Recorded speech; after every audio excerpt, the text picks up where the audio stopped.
By the time you read this, we will hopefully both be dead.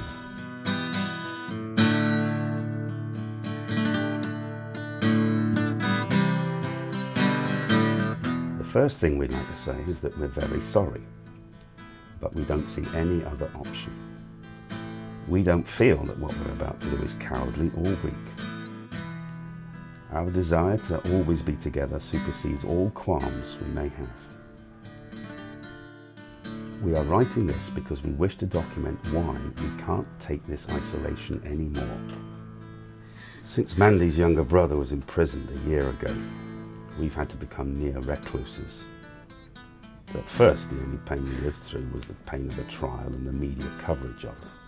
But it hadn't yet become apparent that we had also been found guilty by association, even though we had no idea that her brother was carrying out the acts he was found guilty of. After the conviction, Mandy and I attempted to resume our normal lives.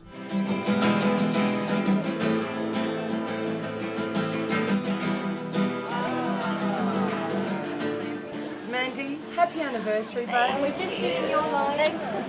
Can I get one? Excuse me, I think this is yours. Oh, hey, that's more like it.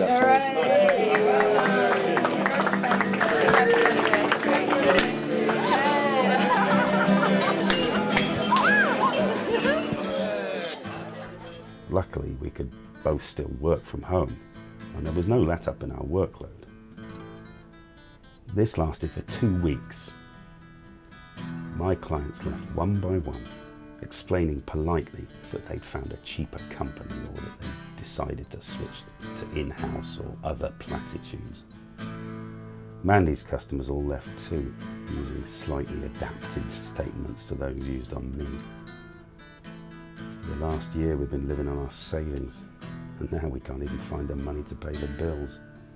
They've been piling up by the door. Friends didn't answer our phone messages anymore. Our emails also went unanswered, and we soon realised we were alone. Tina Chen, Joseon Express. How do you feel about the court ruling? Do you think the family were involved? Well, they must have known on some level. She was my best friend and she lied to me. Back to the studio. Even when we ventured into town, complete strangers would shy away from us, crossing the street while glaring at us, slamming change onto the counter after serving us, barring us from restaurants and bars we frequented for years. Recently, we've been subjected to much more physical forms of abuse. We have had to live with broken windows, rubbish dumped in our garden, human feces on our doorstep, and threats spray painted on our house. Last weekend, we were woken by the sound of our dog squealing in obvious pain. We found him lying on his belly, his legs splayed and broken in many places. I buried him in the garden. We have more recently been receiving threats on our own lives. Today we decided this would be our last. Earlier, we had lunch, spaghetti carbonara, as I'm sure the autopsy will show. We watched our favourite movie together and cuddled on the sofa. We would like to say a heartfelt sorry to all the families who've been caused grief by the actions of Mandy's brother. We hope that one day they and the world will come to forgive him, but we know they will never truly forget. From this day on, myself and Mandy know that we will always be together, far away from all this pain, hand in hand, forever. It is the 16th of October. I write this as I feel that it may be a while before we're discovered. Together, Callum and Mandy.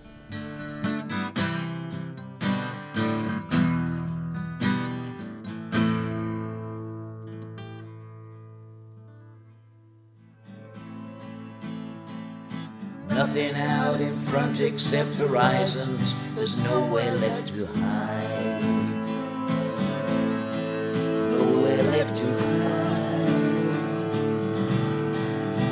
nowhere left to hide,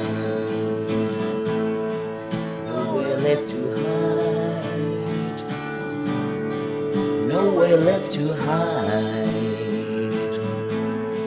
nowhere left to hide, nowhere left to hide.